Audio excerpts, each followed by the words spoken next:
حي على الفلاح.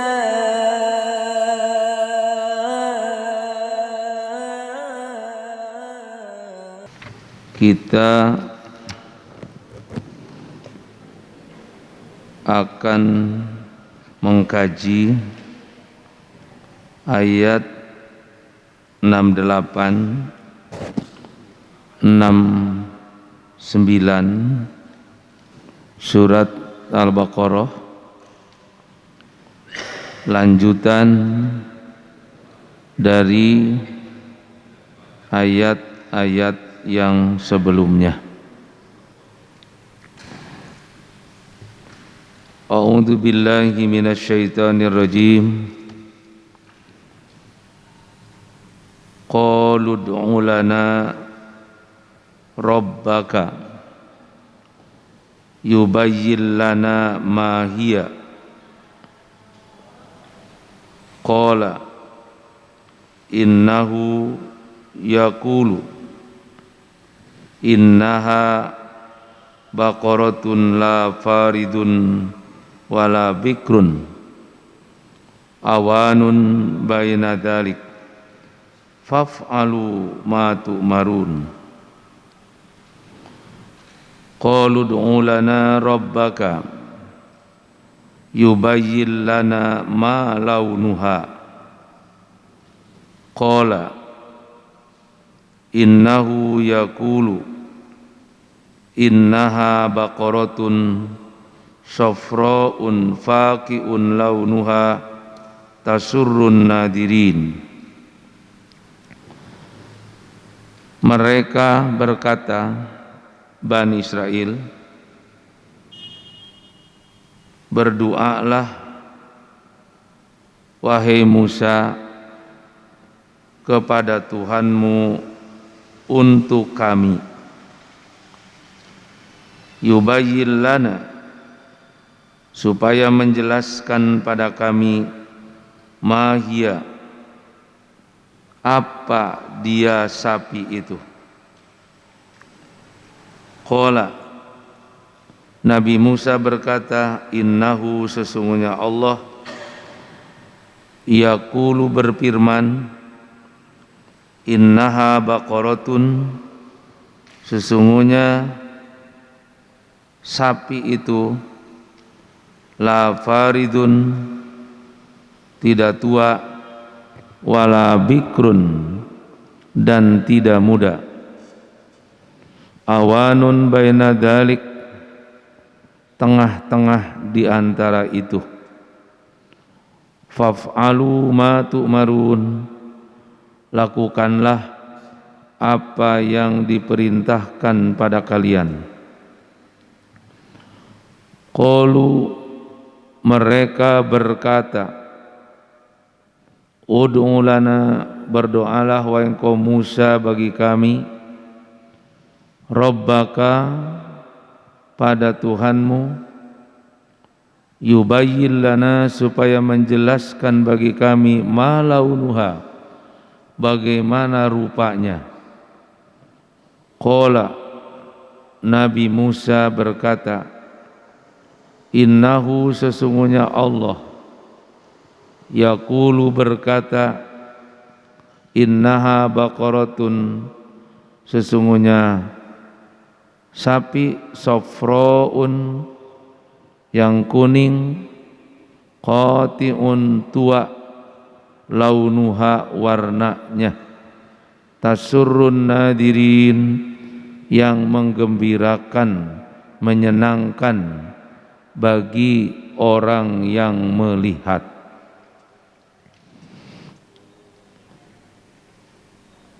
Ayat ini akan kita lihat dari beberapa tafsir,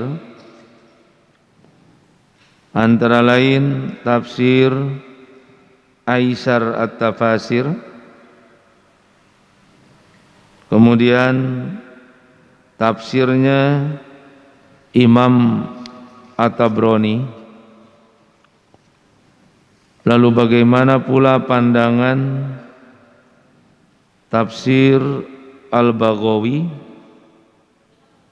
dan juga pandangannya Ibnu Jauzi di dalam tafsirnya Jad al-Masir fi ilmi tafsir. Seperti yang telah dijelaskan sebelumnya, bahwa Allah Subhanahu wa ta'ala menyuruh Bani Israel lewat Nabi Musa untuk mengetahui siapa yang membunuh. Mereka diperintah untuk menyembelih seekor sapi. Tidak mungkin Allah Subhanahu wa ta'ala menyuruh untuk menyembelih seekor sapi kalau Allah tidak menyediakan sapi yang harus disembelihnya. Karena itu, seperti yang dijelaskan cukup panjang pada kajian sebelumnya oleh Al-Baghawi tentang sapi yang disiapkan Allah untuk Bani Israel menyembelihnya, yaitu ada seorang laki-laki yang soleh. Dia punya ijlan, anak sapi betina, yang ijlah itu dia simpan di hutan belukar, di Goidoh. Lalu seorang laki-laki yang solih berdoa pada Allah, menitipkan sapi itu kepada Allah sampai anak laki-lakinya menjadi besar. Sapi hidup di hutan,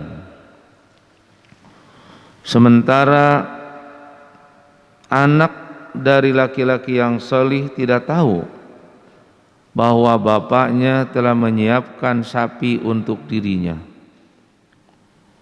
Seorang anak yang solih yang mengabdi kepada ibunya, kerjanya mencari kayu bakar, sepertiga untuk sedekah, sepertiga hasilnya untuk dimakan, dan sepertiga lagi diberikan kepada ibunya.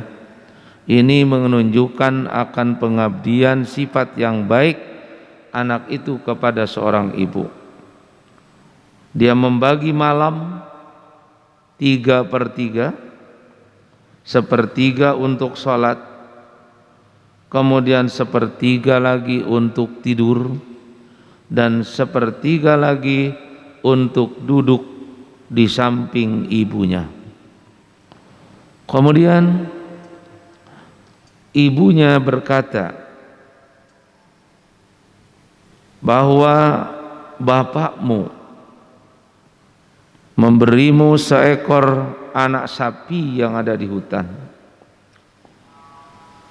Ambillah sapi itu, jualah, karena engkau lelah dan engkau butuh, karena engkau selalu mencari kayu bakar. Anak pergi ke hutan belukar, lalu sapi itu dibawa. Ibunya menyuruh untuk menjual. Pergilah anak itu untuk menjual sapi ke pasar. Harga sapi pada saat itu 3 dinar. Maka ibunya menyuruh untuk menjual anak sapi dengan harga 3 dinar, tapi jangan menjual sebelum bermusyawarah memberitahukan kepada ibunya. Ketika dia pergi ke pasar, Allah mengutus malaikat. Lalu malaikat mau membeli anak sapi itu. Dia menyerupai seorang laki-laki dan dia mau membelinya 6 dinar dengan tidak usah bermusyawarah dulu dengan ibu. Namun seorang anak itu menolak karena dia mesti menjual sapi itu adalah sepengetahuan ibunya dan bermusyawarah dengan ibunya. Ketika dia pulang pada ibu, lalu dia datang lagi ke pasar, maka malaikat pun juga adalah menawar lagi dengan harga 12 dinar dengan tidak usah untuk bermusyawarah dengan ibunya. Kesolehan seorang anak menolak tawaran itu karena syaratnya adalah seizin ibunya. Ketika diberitahukan kepada ibunya bahwa itu adalah malaikat yang diutus Allah, tanyakan kepada dia, apakah kami mesti menjual sapi itu atau tidak? Lalu setelah anak itu pergi ke pasar dan ditanyakan kepada malaikat, maka dia menjawab bahwa tahanlah sapi itu, jangan dijual, karena Musa bil Imran akan membelinya, yaitu membuktikan siapa yang membunuh, dan engkau jangan menjual kecuali sepenuh kulit sapi dananiro dengan dinar-dinar. Lalu dia menahannya dan dia menjualnya bukan dengan bentuk jumlah 3, 6 atau 12 dinar, tapi dia menjualnya adalah bimil'i maskiha dananiro, dengan dinar sepenuh kulit sapi. Nah, ayat ini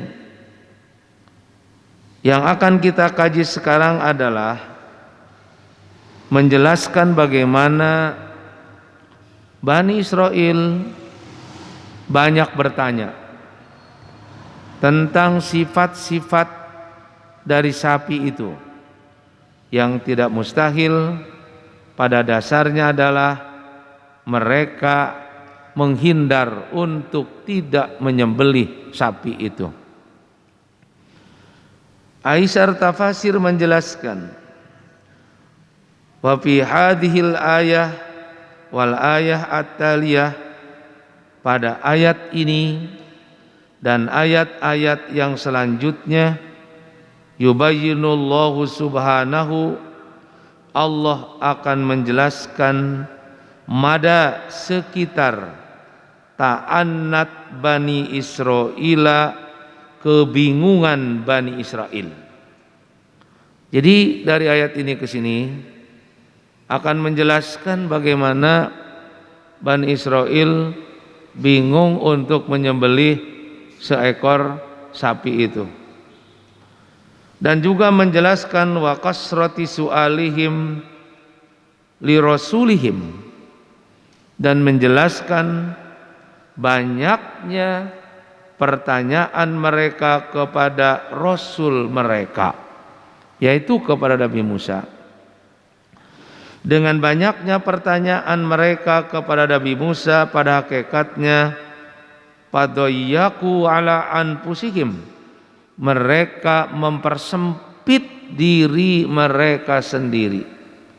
Makanya di dalam ajaran Rasulullah SAW dilarang untuk kasrotis soal, banyak bertanya atau bertanya bagi sesuatu yang tidak perlu, atau bertanya yang hakikatnya kita tahu jawabannya tapi untuk menguji orang lain, itu dilarang dalam Islam. La tas'alu an asya'a in tubda lakum tasukum, jangan kamu bertanya tentang sesuatu yang apabila kita balikan maka yang sakit sebenarnya yang bertanyanya sendiri. Jadi bertanyalah kalau memang perlu untuk ditanyakan. Sifat banyak bertanya itu adalah sifat dari Bani Israel pada zaman Nabi Musa alaihissalam. Nah, mereka meminta kepada Nabi Musa agar menjelaskan ma hiya hadhil baqarah. Bagaimana sapi itu? Yang bagaimana? Wa ayyu syai'in wasfuha. Sifatnya bagaimana?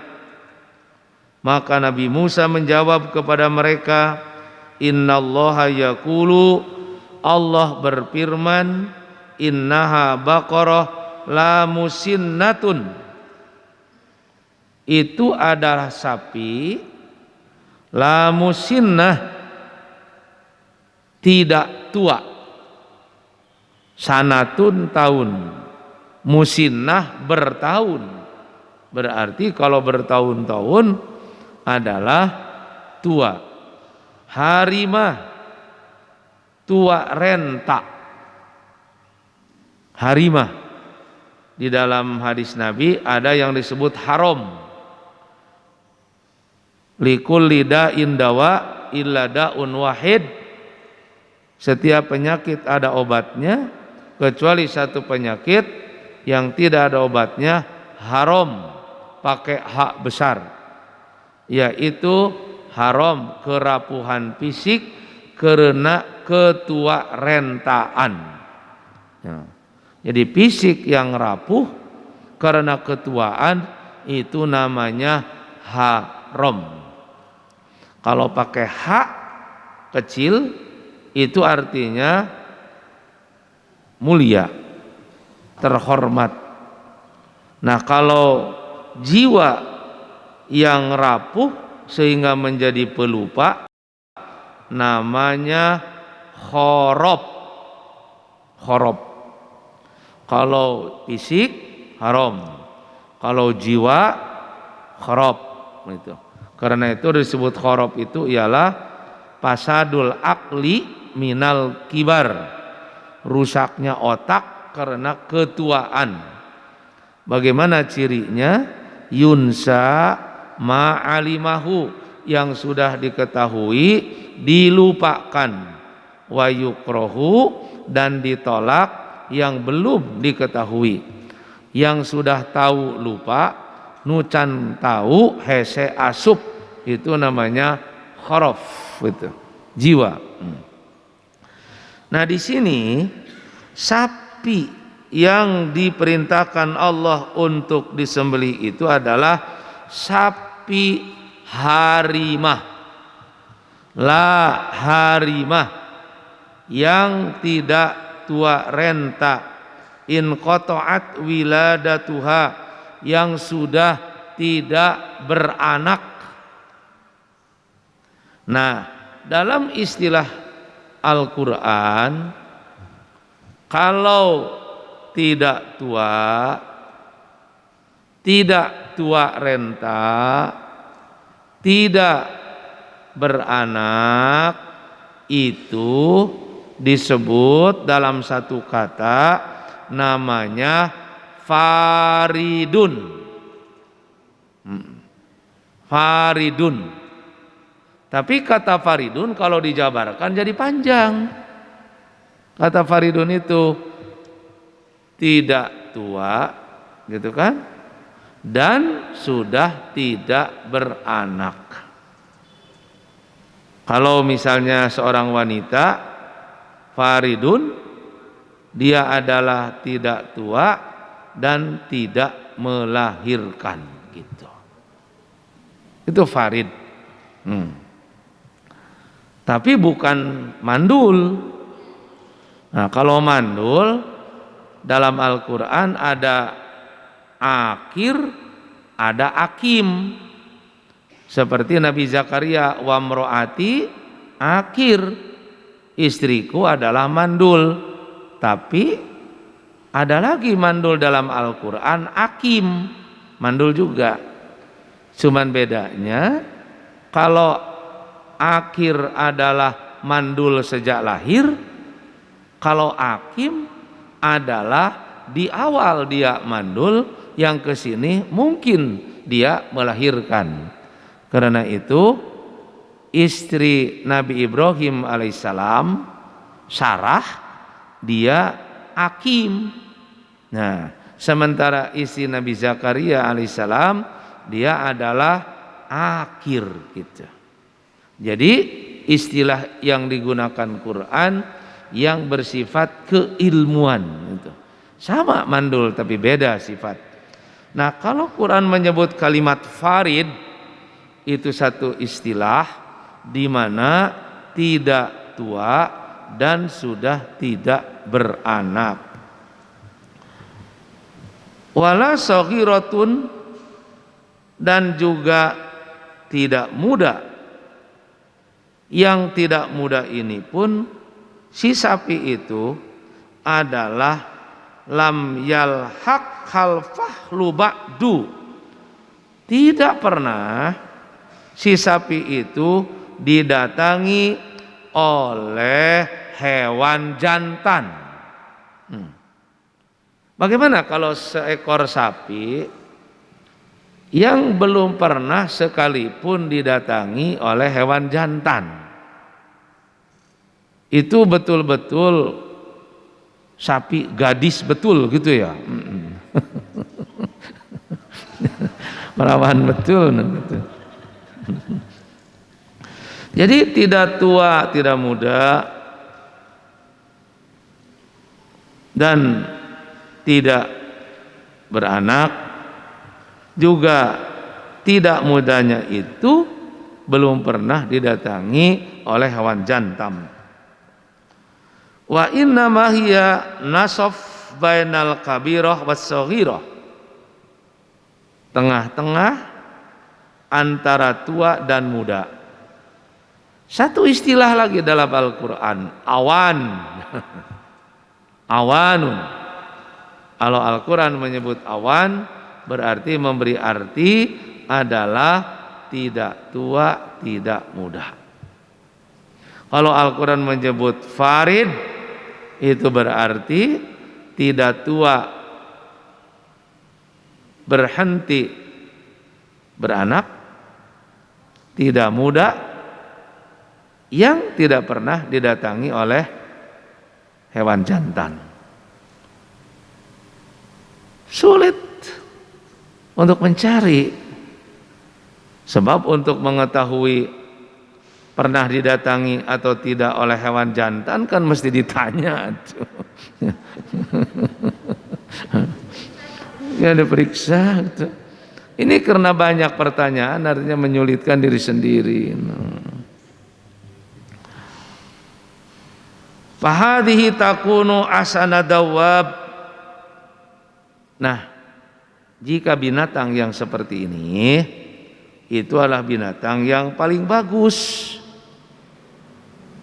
Wa aqwaha, dan binatang dalam kondisi sedang kuat-kuatnya gitu. Lalu mereka diperintahkan untuk menyembelihnya. Apa yang Allah perintahkan kepada mereka?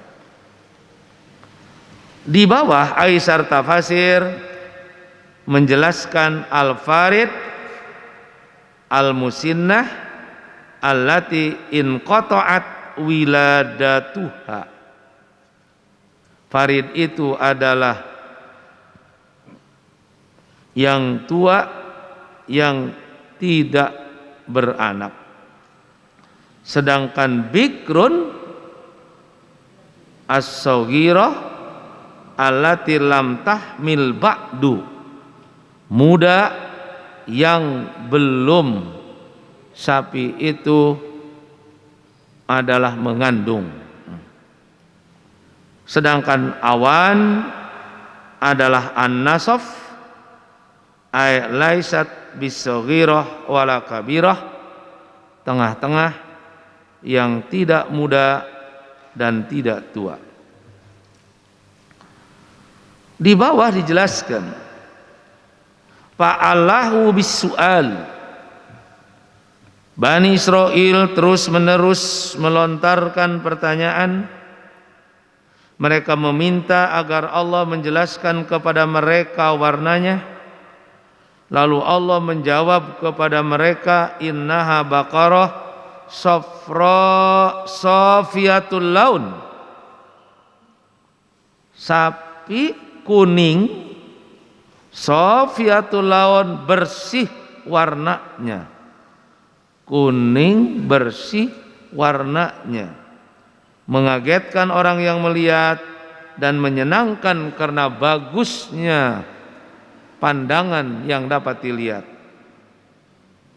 Qati'ul laun itu maknanya adalah sofin atau syadidus safrah. Syadidus safrah yaitu kuning tua. Jadi Allah menjelaskan bahwa sapi yang diperintahkan Allah untuk dicari dan disembelih itu adalah sadidus safrah, yang sapi berwarna kuning dan kuningnya kuning tua. Kan ada kuning muda gitu ya. Ini adalah kuning tua, sehingga seluruh tubuh yang ada pada sapi itu semua warnanya sama. Tidak ada yang kuning lalu aya nu bodasan gitu, sehingga sapi itu belang. Cari sapi yang adalah sadidu sofroh. Nah, Imam At-Tabrani menjelaskan, qalu ud'u lana rabbaka yuballil lana ma hiya. Mereka berkata, berdoalah engkau wahai Nabi Musa untuk kami kepada Tuhanmu, agar Dia Tuhanmu Allah menjelaskan kepada kami ma hiya, ma hadhil baqarah, bagaimana sapi ini, kabirah am saghirah, besar atau kecil, tua atau muda. Ada riwayat dari Rasulullah sallallahu alaihi wasallam, walladzi nafsu Muhammadin biyadihi, demi diri Muhammad yang berada pada tangan kekuasaan Allah, lau annahum amadu ila adna baqaratin, ini sabda Nabi, kalaulah mereka berpegang kepada adna baqarah, sapi yang paling rendah, kalau saja mereka diperintah oleh Allah, belilah sapi, itu lebih mudah, adna baqarah. Karena kalau suruh sembelilah sapi, berarti yang penting sapi. Apakah tua, apakah muda, dan warnanya bisa beda-beda, karena tidak ditentukan. Nah, kalaulah mereka bersandar kepada sapi yang paling rendah, pada bahuha, lalu mereka menyembelih, la azazat, tentu sudah cukup, tidak usah untuk mencari-cari yang lain. Akan tetapi syaddidu ala anfusihim, sabda Nabi, mereka mempersempit diri mereka sendiri, bil mas'alah, dengan melontarkan pertanyaan-pertanyaan. Fasyaddadallah alaihi, hanyalah mereka mempersempit, mereka itu adalah takdir Allah, dan di sana terdapat hikmahnya. Di dalam ilmu usul fikih dijumpai ada mutlak dan ada muqayyad. Kalau mutlak umum, kalau muqayyad yang terikat oleh sifat. Kalau kita katakan sapi itu mutlak, artinya sapi yang mana saja. Tapi kalau kita katakan sapi betina, nah itu dengan ada kata betina itu sudah terikat, itu namanya muqayyad. Maka ada rumus di dalam ilmu ushul fiqh itu, al mutlaqu yabqa ala itlaqihi. Kalau lafaz itu mutlak, maka kerjakanlah sesuai dengan kemutlakan, lakukanlah mutlak. Misalnya merdekakanlah hamba, berarti bebas, mau mukmin mau hamba kafir boleh. Tapi kalau muqayyad rumusnya al muqayyadu yabqa ala taqidihi. Muqayyad harus dipahami muqayyad seperti patahriru rokobatin, merdekakanlah hamba diikat oleh mukmin, berarti tidak boleh memerdekakan hamba selain hamba yang mukmin. Begitu rumus dalam mengambil hukum. Jika mutlak ambillah mutlak, jika muqayyad pahami muqayyad. Di dalam Al-Quran, pawalli wajhaka syatrul masjidil haram, hadapkan wajahmu ke arah Masjidil Haram. Ini diikat. Nah, andai kata pengikatnya ditambah semakin banyak, maka yang disifatinya itu akan semakin sempit. Tuh, kalau seorang ibu menyuruh pada anak beli pisang, itu mutlak,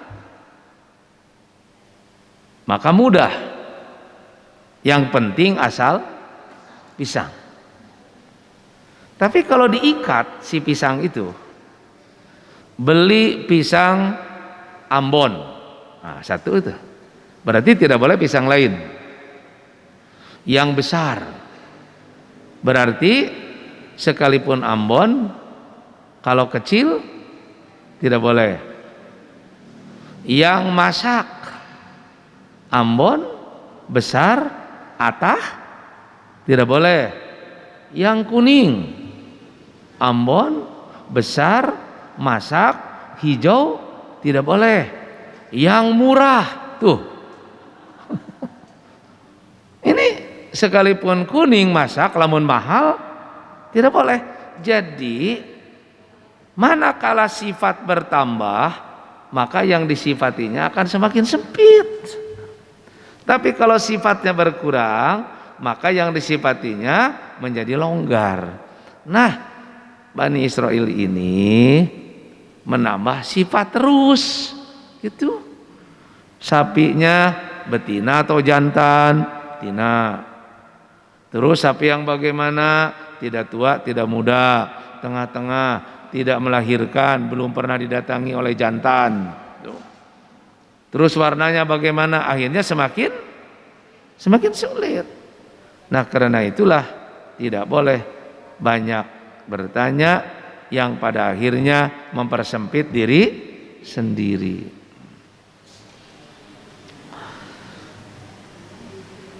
Nah, Imam Al-Baghawi menjelaskan, qalu du'u lana rabbaka yubayyin lana ma hiya. Mahia itu menurut dia tafsirannya masifatuha, bagaimana sifat dari sapi itu. Qala di sini adalah Nabi Musa. Innahu, hu-nya adalah Allah. yakni fasa'alallahu ta'ala, Nabi Musa bertanya kepada Allah, innahu, hu-nya Allah bukan Nabi Musa, yakni annallaha ta'ala yaqulu, Allah subhanahu wa ta'ala berfirman, innaha baqaratun la faridun wala bikrun ay la kabirah wala sogirah, tidak tua tidak muda. Wal faridu, menurut Imam Al-Baghawi, al musinnah allati lam talid, yang tua tapi tidak melahirkan. Nah, sedangkan wal bikru al fatah as-saghira allati lam talid qattu, yaitu muda juga tidak melahirkan. Jadi betul-betul si sapi itu adalah belum beranak. Jangankan beranak, didatangi oleh hewan jantan pun adalah belum. Di sini ada kalimat farid di dalam ayatnya, dan juga ada kalimat bikrun. Tapi farid itu menunjukkan kepada sapi betina. Bikrun juga menunjukkan kepada sapi betina. Kenapa tidak ada tak gitu? Sebab biasanya kalau menunjukkan kepada yang betina itu ayat ta'an, seperti yang dalam tafsir sebelumnya kita jumpai, ada al-baqaru, ada al-baqaratu, gitu kan? Al-baqaru sapi jantan, al-baqaratu sapi betina. Jadi ayat tak. Di sini kata faridun tidak ada tak, bikrun tidak ada tak, padahal menunjukkan kepada sapi betina. Ini adalah sifat yang khusus, seperti kata haid. Al-haidu, wanita yang haid, itu kan tidak pakai tak, tidak al-haidotu gitu ya. Kenapa tidak pakai tak? Lantaran ainu haid mah sifat khusus bagi wanita. Tidak ada laki-laki yang haid gitu. Karena itu tidak usah memakai tak, karena itu menunjukkan kepada sifat yang khusus gitu. Inilah ilmu dalam kajian bahasa. Tidak selalu tak menunjukkan kepada perempuan, sebab ada lafaz yang tidak pakai tak menunjukkan kepada perempuan, yang jika itu adalah menunjukkan kepada sifat yang khusus. Seperti faridun itu tidak faridotun, bikrun tidak bikrotun, tidak begitu.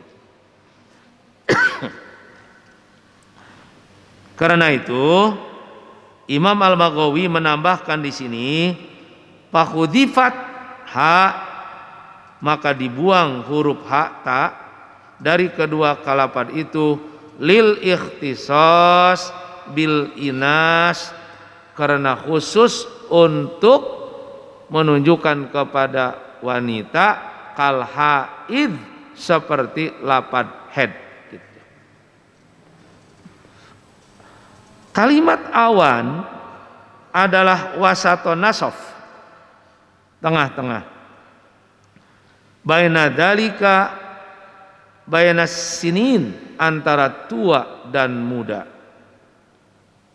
Menurut Imam Al-Maghawi, kalau seorang wanita dalam tengah-tengah, tidak muda dan tidak tua itu, idza zadat ala thalathin, jika usianya lebih dari 30 tahun. Jadi seorang wanita dipandang ke tengah-tengah itu jika usianya lebih dari 30 sebelum 40, lebih dari 30 sebelum 40. Berarti kalau wanita usia di bawah 30 itu masih dipandang muda. 30 ke sini, 31, 32, 33 di bawah 40 berarti tengah-tengah. 41 ke sini berarti nini. Nah, gitu. Dari 40 ke sini. Jadi ini pandangan Imam Al-Maghawi. Nah, al-awan allati lam talid qattu, al-awan allati natijat miraron wa jam'uha aun. Ada juga yang menerjemahkan bahwa awan itu adalah yang melahirkan anak berkali-kali dan zamannya ada kata awan. Faf'alu ma tu'maru, lakukanlah apa yang diperintah. Jangan banyak bertanya. Zad al-Masir fi ilmi tafsir menafsirkannya dengan singkat kata-kata itu. Fa'ammal faridu, adapun lafad farid adalah al-musinnah, yang berumur. Andai kata ada lafad kalimat farodotil baqaratu fahiya faridun, itu maknanya adalah asannat, yang sapi itu adalah tua. Wal bikru as-saghirah allati lam talid, yang muda belum melahirkan. Wal awan, sedangkan awan dunal musinnah, yang sebawah daripada tua. Wa fauqas saghir, dan seatas muda. Jadi awan teh menurut Ibnu Jauzi mah sebawah dari tua, kemudian seatas dari muda. Matak wanita anu tetua temuda, di atas 30, di bawah 40, itu teh wanita awan gitu. Wanita awan. Kalau 30 ke bawah itu berarti bikrun. Kalau 40 ke sini berarti faridun gitu. 40 ke sini jadi faridun. Nah, 30 lebih di bawah 40 wanita awan. Karena itu disebut dunal musinnah fauqas sagir, di atas tua tapi adalah di bawah yang tua tapi di bawah, di atas yang muda.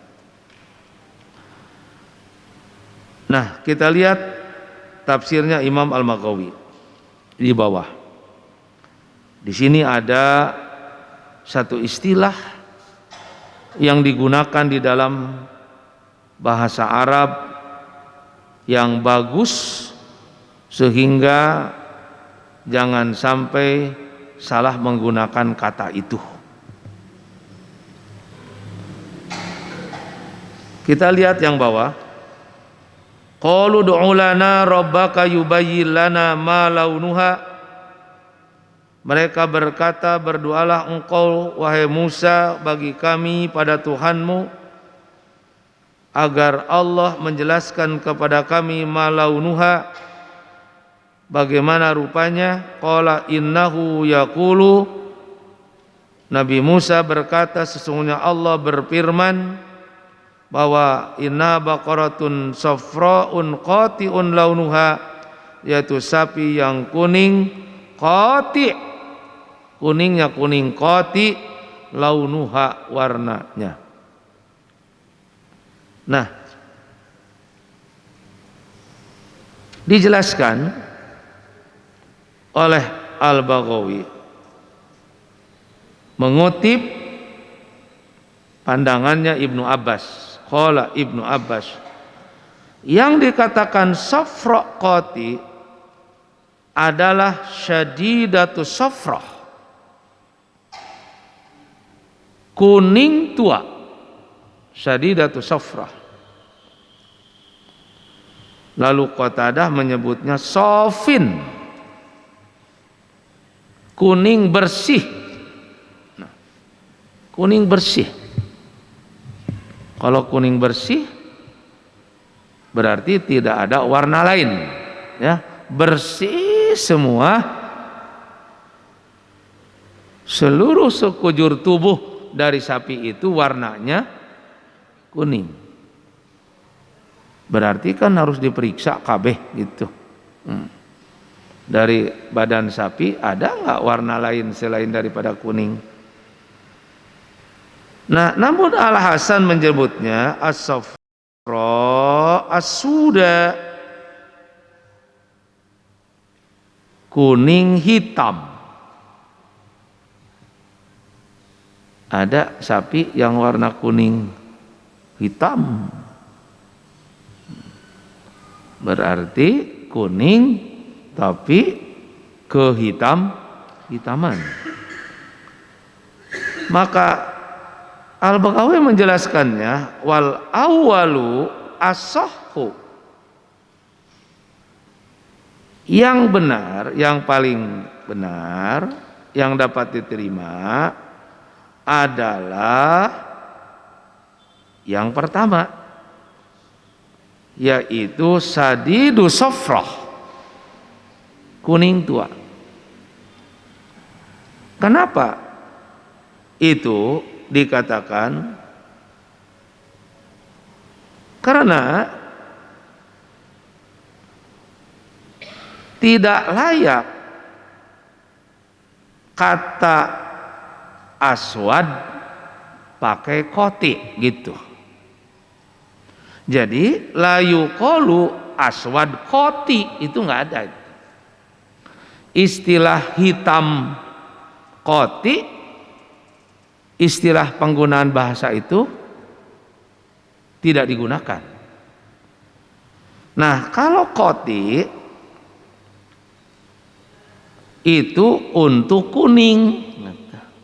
Jadi ada kata-kata nu ngait nu pas gitu ke sini. Makanya di bawah yuqalu, maka yang lazim biasa digunakan itu asfar qati, aswad. Nah, kalau aswad mah bukan qati, halik. Aswad halik. Lamun ahmar qani, lamun ahdar nadir, kalau abyad bakok. Nah, itu istilah yang mesti pas gitu. Nah, makanya kalau asfar kesininya qati, artinya kuning tua. Kalau hitam tua hitam kelam, tidak pakai koti. Dalam istilah bahasa yang sering digunakan, menggunakannya halik gitu. Jadi lamun hidung mah halik, aswad halik. Ada orang hitam kelam, sakujur badana bodasan seeutik-eutik acan gitu. Itu namanya aswad halik. Nah, lamun merah tua itu tidak pas menggunakan ahmar koti, tapi istilah yang dipakai adalah ahmar koni. Jadi lamun ke ahmar mah anu merah mah koni, lamun ahdor hijau maka bukan ahdor koti tapi ahdor nadir. Nah, hijau dalam bahasa Sunda hijau naon teh? Hijau bagedod. Ahdor nadir. Kalau putih, nah, abyad bakok. Abyad bakok. Kalau dalam bahasa kita apa? Putih naon teh? Putih mencrang kacida. Itu semua menunjukkan lil mubalaghah. Lil mubalaghah itu sangat gitu, sangat. Lamun aswad hidung, tapi hitam kelam, kumaha ayang nyebut hitam kelam. Nah, maka kalau aswad itu halik. Makanya pas dalam Quran sofro koti. Nah, gitu ya, sofro koti, karena kata koti memang digunakan untuk kuning yang sangat. Kalau misalnya menggunakan istilah adalah sofro halik, ya disalah secara bahasa. Sofro nadir ya salah. Tapi kalau sofro kesananya koti. Nah, kalau kita lihat dari sisi ini betapa tingginya bahasa Al-Quran itu, ya, pas gitu menggunakan, pas, tidak salah menempatkan, sehingga ketika Al-Hasan mengungkap dengan kalimat sofro sudah itu, yaitu bertentangan dengan bahasa Quran, karena sofro mah itu untuk koti, pas. Seperti Al-Quran menggunakan ketika berkaitan dengan hanya Allah yang satu untuk disembah, itu menyebutnya dengan kalimat Allah. Tapi ketika berkaitan dengan penciptaan, Allah Quran menggunakannya kalimat Rob gitu. Seperti dalam surat Al-Fatihah, alhamdulillahi, ini uluhiyah, Tuhanan. Ketika berkaitan dengan urusan alam, penciptaan, pengurusan, di sini Allah menggunakannya kalimat Rabbil Alamin, pas. Berkaitan dengan akidah Allah, berkaitan dengan pengurusan adalah Rabb, dan pas. Tidak Rabb lebih awal. Tapi Rob disimpan setelah kalimat Allah. Tidak Rob kemudian Allah. Misalnya alhamdu li Robbi terus kesininya Allah. Nah, karena Allah dulu baru di sana adalah pemeliharaan. Inilah hebatnya bahasa Al-Quran. Kemudian yang terakhir kita lihat di dalam tafsir Tashil li Ulum At-Tanzil, ya. Kalimat baina dalik ayatu baina ma dzukira. Kemudian walidzalika qala dzalika mal isyarah ila syai'aini, karena itu ditunjukkan dengan isyarah terhadap dua hal. Safra di sini mananya adalah safra mafruqah, yaitu adalah kuning yang sangat, berarti kuning tua. Yang dikatakan suda itu tadi sudah dibahas oleh Imam Al-Baghawi, wa huwa ba'idun, itu adalah sangat jauh maknanya jika diartikan adalah safra suda. Wa dhahir, maka yang arti yang jelas adalah safra kulluha, semuanya berwarna kuning. Sementara kalimat adalah wakila al-qarnu wa dhilafu pakot, ini juga adalah jauh, itu adalah jauh dari makna yang sebenarnya. Maka qati bermakna syadidu safrah, yaitu kuning tua, tasurrun nadirin, yaitu enak bagi orang yang melihat karena bagus warnanya, dan juga karena gemuknya sapi itu dan tidak kurus, enak untuk dipandang.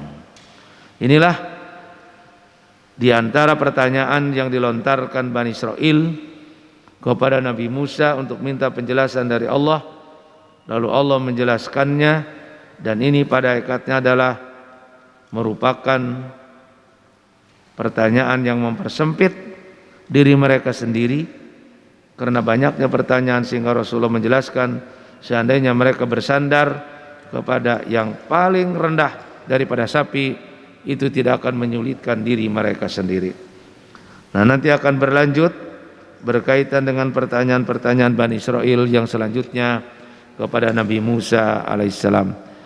Terima kasih. Sami'na wa ata'na ghufranaka rabbana wa ilaikal masir. Aqulu qauli hadza wa astaghfirullah li wa lakum. Wassalamualaikum warahmatullahi wabarakatuh.